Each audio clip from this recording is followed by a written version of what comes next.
Bonsoir à tous. Je suis Michel Ribeiro.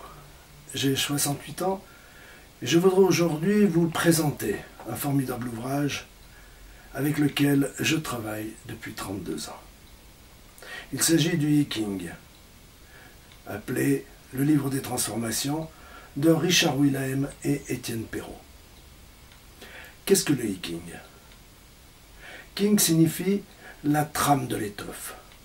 Yi sera traduit de plusieurs manières. Par exemple, du mot de mutation. Mais c'est celui de transformation qui sera retenu. Je suis d'accord avec cette traduction car le mot mutation engendre pour moi l'idée d'une transformation imposée, alors que celui de transformation suggère une participation active à celui-ci. Ainsi donc, le plus ancien livre de la sagesse chinoise, inventé par Fu Yi, offre à l'homme une clé intemporelle et neuve pour pénétrer l'énigme de son destin. Il nous entraîne à un degré de profondeur lumineux où seul l'œil du cœur contemple l'existence du vrai. Il fut la source d'infinies méditations pour Lao Tzu et Confucius. Mencius, un des pères du classicisme confucéen, déclarera « Nous devons, à l'aide de nos pensées, nous efforcer de toucher l'intention de la phrase, et alors nous la saisirons. Lis, lis, relis et prie et tu trouveras, nous propose un vieil adage alchimique, science où toute hâte, toute impatience doivent être écartées. » De fait, le livre des transformations se présente sous 3 formes d'utilisation. Premièrement, l'oracle. Qu'est-ce qu'un oracle? C'est la réponse donnée par Dieu aux questionnements formulés par les humains dans son sanctuaire. On appelle aussi oracle Dieu lui-même, ou son intermédiaire. Voilà pourquoi l'on considère le I-Ching comme oracle.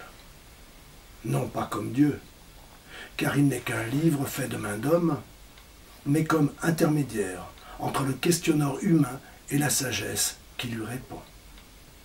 Même si nous sommes libres, il ne faudrait pas le voir et l'utiliser uniquement comme un art divinatoire capable de dévoiler l'avenir. En effet, même si d'une certaine façon les réponses données semblent dévoiler un futur plus ou moins proche, celui-ci n'est et ne sera que le résultat des propositions concrètes d'action suggérées par l'oracle au consultant, et rien de plus.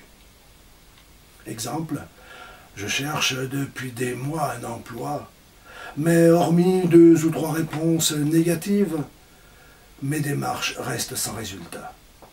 Pourtant, ce n'est pas faute d'avoir essayé, envoyé courrier et CV. En désespoir de cause, je me décide à interroger le I-Ching. La réponse proposée par le livre des transformations se présente toujours pour commencer globalement. Il décrit au consultant l'atmosphère du problème. Puis, selon le cas, il développera une ligne d'action à réaliser, soit pour obtenir une solution positive, soit pour lui faire toucher du doigt le côté stérile des démarches d'entreprise. Si donc, dans l'exemple proposé, il m'est révélé d'une part une mauvaise approche dans mes recherches, ainsi qu'une meilleure manière d'opérer, mais que je ne tienne compte que partiellement de ces suggestions, la conclusion ne pourra être que fâcheuse ou médiocre. Dans ce cas, même si le I-Ching me propose un avenir doré, celui-ci ne se réalisera jamais du fait du non-respect, même partiel, de sa proposition d'action. Je tiens à préciser que je n'ai jamais vu le I-Ching se tromper. Seul son interprète le peut. C'est donc pour pallier à ce risque qu'il nous propose de servir en devenant soi-même un intermédiaire. Devenir un intermédiaire pour celui qui le souhaite, par l'enseignement de tout un livre, de toute une sagesse, pour nous guider, et nous élever à cette fonction. Mais pour illustrer ce propos, voici, tiré du livre des transformations, l'hexagramme numéro 4, Mang, la folie juvénile, que je vais lire maintenant. Je vous demande quelques petits instants. Voilà. Chez un être jeune, la folie n'est pas quelque chose de mauvais. Elle peut malgré tout lui réussir. Il faut seulement trouver un maître expérimenté et observer à son égard l'attitude convenable. Cela veut dire, avant tout, que le jeune homme, dans sa démarche, doit lui-même avoir conscience de son manque d'expérience et rechercher un maître.